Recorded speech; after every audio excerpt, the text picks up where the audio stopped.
without going through open tendering, which is against procurement laws in Kenya and COMESA rules.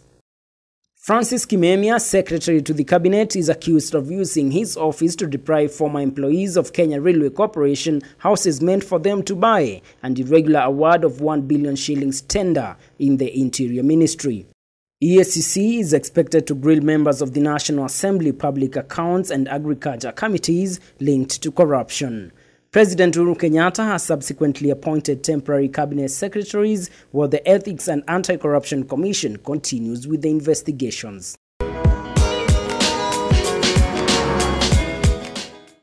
Thank you very much, and we are glad that you are still watching WTV. Remember, our Twitter handle is at WTVKE and our Facebook page is WTV Kenya. Let's keep this conversation going and use the hashtag list of shame. And now to still put the matters into perspective, I'm joined by Lone Felix. Lone Felix is one of the founders of the Onward Movement, and it's a youthful social action platform for a generation that seeks to influence change and impact lives. Thank you very much, Felix, for finding time for us. Thank you. We appreciate you, man. Now let's go straight to the point about the EACC report. There are those that were mentioned and the reasons. What's your take when the president said that if you are mentioned, you should step aside and pave way for investigations? How did you take that? Let's start from there. I mean, the State of Nation address was good. I am a firm believer in the nation Kenya, and I celebrate every success that we make as a people. And the president said the state of the nation is strong. I agree with him, but I also think that the state of the nation can be stronger. And the main issue really is graft, yes. Corruption. One thing that I know is that in this fight of corruption, we must make it painful. Okay. As long as we must have a very strong deterrent system that when somebody thinks of corruption, they associate it with pain. Today, what we have in this nation is corruption pays. So people are happy to indulge in it. Yes. Because I can steal money and buy my way out of it. We need to have a system where the EACC itself has capacity to fight corruption. What we are seeing today, yes, is a totally different case. And I want to put this thing into perspective. When the chairman of that commission was being appointed, the civil society went to court and tried to block him, saying he had been incompetent when he was in KRA. The political class literally pushed him through, sanitized the whole process, shoved aside all these allegations. But what are we seeing today? We are seeing a commission that is not coherent. They are fighting each other, yes, amidst themselves. There are even allegations that when this report was being submitted to the president, the chairman was not aware. Okay. So the commission itself does not have capacity to fight graft. We have to start there. The number two, we need a strong criminal system. We need a judiciary, we need a prosecutorial mechanism that does not care about who I am. Look at what is happening in Israel. The former Prime Minister, Eliud Olmert, has been found guilty of corruption, and he's going to jail for it. Yes. We have never, since the establishment of this commission, let us now say from a private sector perspective, if I invest my money, yes, I have to find value for it. What is the value that Kenyans have received? How many cases have been prosecuted by that commission? They are not more than 5.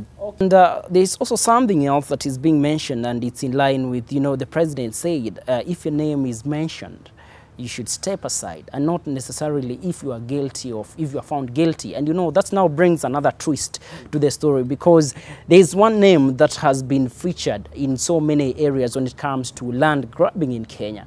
And so many people are saying, you remember it's in public domain that the deputy president's name was being mentioned during the Occupy Playground story.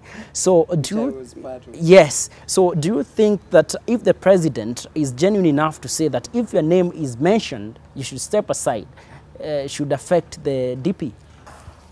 Let's let's say this straight and truthfully. The weakest point in Jubilee's attempt to fight corruption is the deputy president. Oh. There is no two ways about it, because his name pops up in very many scandals. Yes. He compromises the presidency's ability to stand up for a value system.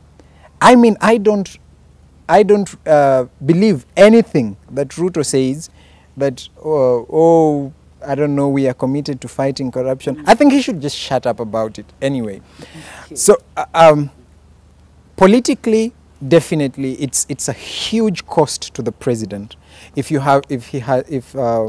has to confront the deputy president and tell him step aside.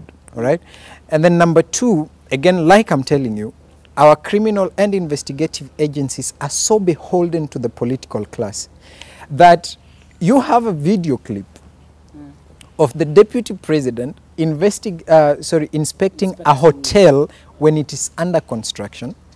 Then after that hotel has been constructed and a controversy arises around it, he denies it. And then somebody else, his associate, comes and says, I own this hotel. The media buys it. Those who should be investigating these stories buy it. The civil society, which is trying to raise these matters, now becomes the demon. All right? Why? Because we fear big men in this country. And finally, I must ask you this, because now, of course, there's what you are saying the government should do, the Ethics and Anti-Corruption Commission. But you see, as well put by J.F. Kennedy said, think not of what the country can do for you, but what you can do for the sake of the country. And now coming to you now as Lone Felix, a member of the Onward Movement. Now, maybe you can tell us at this point, what is Onward Movement and what are you doing? We try to do as within ourselves to say, you know what, let's work hard. As a people, succeed, but succeed because you've worked hard.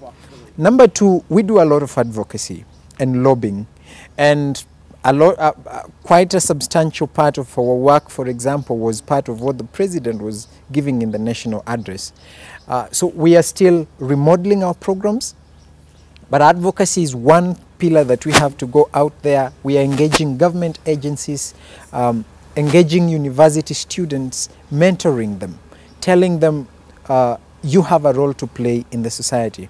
Thank you very much, Lone Felix, for that interview, and thank you very much for speaking to us. That was Lone Felix, one of the members of Onward Movement, a body that basically advocates and seeks to influence the youth and also bring change in the society. Now, keep it WTV, because we are going to the details and paying attention to a minister, or rather one cabinet secretary, was mentioned, that is Charity Ngilu, in the Ministry of Lands, and will be seeking solutions. How can we end land grabbing in Kenya? We have an NGO that believes that it has solutions by doing what they are calling land mapping in Kenya. So after this short break, we'll be back with more details. Keep it WTV.